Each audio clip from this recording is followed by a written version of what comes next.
नमस्कार, मैं हूं वैशाली ब्रह्मे और आप देख रहे हैं द कल्ट हिंद।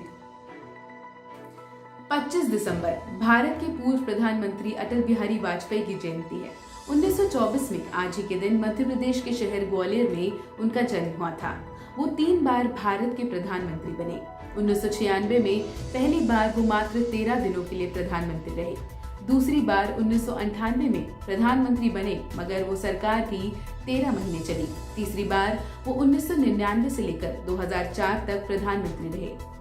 अटल बिहारी वाजपेयी के बारे में लोग कहते हैं कि वे बहुत अच्छे आदमी थे, मगर गलत पार्टी में थे।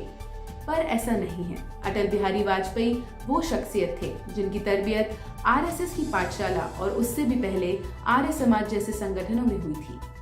उग्र राष्ट्रवाद की बेझिझक नुमाइश की अपनी आदत को वाजपेयी ने कभी नहीं छोड़ा। हालांकि अटल जैसे जैसे दिल्ली और भारतीय संसद की राजनीति में मंचते गए, वैसे वैसे उन्होंने अपनी उग्र राष्ट्रवाद की छवि को ढकने और दबने दिया। हमें याद रखना चाहिए कि जितना कोई सियासी शख्सियत संसद पर असर डालती है, संसद उससे कहीं ज्यादा असरदार रोल किसी राजनेता का किरदार गढ़ने में अदा करती है। पूर्व प्रधानमंत्री अटल बिहारी वाजपेयी पहले गैर कांग्रेसी प्रधानमंत्री थे जिन्होंने अपना कार्यकाल पूरा किया था। आज जो ल्यूटेनेंट जोन वाली दिल्ली सियासी गाली बन गई है, वाजपेयी उसी की उपज थे। उन्होंने एक सांसद के तौर पर 1957 से लेकर 2004 तक ल्यूटेनेंट जोन वाला सियासी जीवन जिया।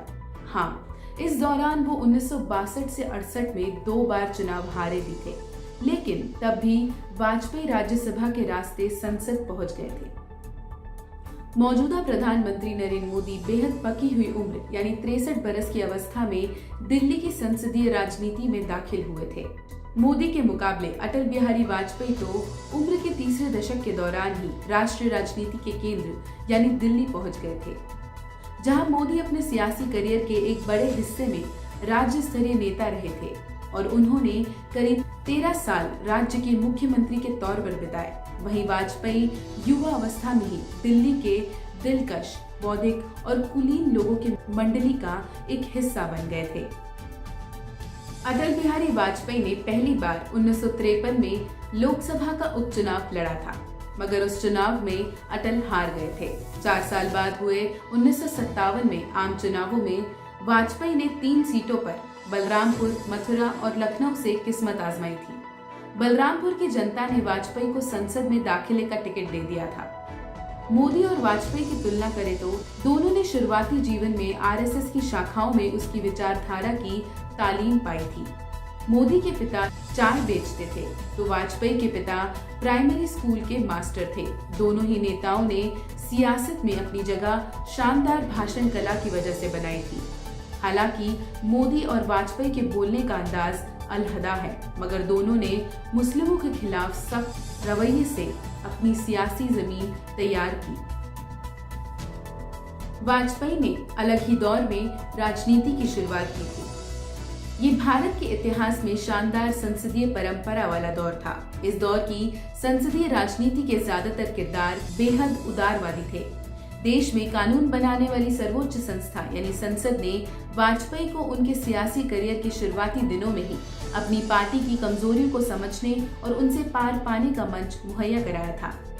हकीकत ये है कि वाजपेयी अपने छात्र जीवन में वामपंथ की तरफ भी आकर्षित हुए थे। पिछले सदी के 5वें दशक तक तो साम्यवाद विश्व की प्रमुख सियासी विचारधाराओं में से एक था। 1945 में हिटलर की अगुवाई वाले जर्मनी के विश्व युद्ध में हार के बाद दुनिया के बहुत से युवा साम्यवाद से बेहद प्रभावित हुए थे। यही वजह है कि वाजपेयी भी बदलाव के लिए ज़हनी तौर पर तैयार थे। संसद के कद्दावर नेताओं के खुले मिजाज ने वाजपेयी पर गहरा असर डाला। फिर देश के पहले प्रधानमंत्री पंडित जवाहरलाल नेहरू की कट्टर विरोधियों, जिनमें वाजपेयी भी थे, के प्रति संयुष्ट और दयालु भाव ने भी वाजपेयी पर गहरा असर डाला। यही वजह रही कि संघ की पृष्ठभूमि से आने वाले एक कट्टर युवा नेता वाजपेयी संयुष्ट राजनीति के पद पर आगे बढ़े। वाजपेयी को इस बात का श्रेय जरूर दिया जाना चाहिए कि वो राजनीति में हर तरह के प्रयोग के लिए तैयार थे। उन्होंने भारतीय राजनीति में उग्र राष्ट्रवाद की भी वकालत की और बीजेपी को कांग्रेस के लोकतांत्रिक विकल्प के तौर पर भी पेश किया। उन्होंने आर्थिक उदारीकरण को दोबारा रफ्तार दी थी। वाजपेयी देश में मोबाइल क्रांति के जन्मदाता थे। उन्होंने पाकिस्तान और दूसरे देशों से संबंध बेहतर करने के लिए लगातार कोशिशें की, लेकिन पीएम के तौर पर उनकी सबसे बड़ी उपलब्धि रही देश में बड़े पैमाने पर बुनियादी ढांचे के विकास से राष्ट्र का पुनः निर्माण। शायद ये वाजपेयी की अच्छी किस्मत ही थी कि वो सही वक्त पर सही जगह पर थे। वो खुशकिस्मत थे क्योंकि उन्होंने पूर्ण आयु पाई। देश की जनता का एक बड़ा तबका वाजपेयी के आखिरी दिनों तक उनका मुरीद रहा।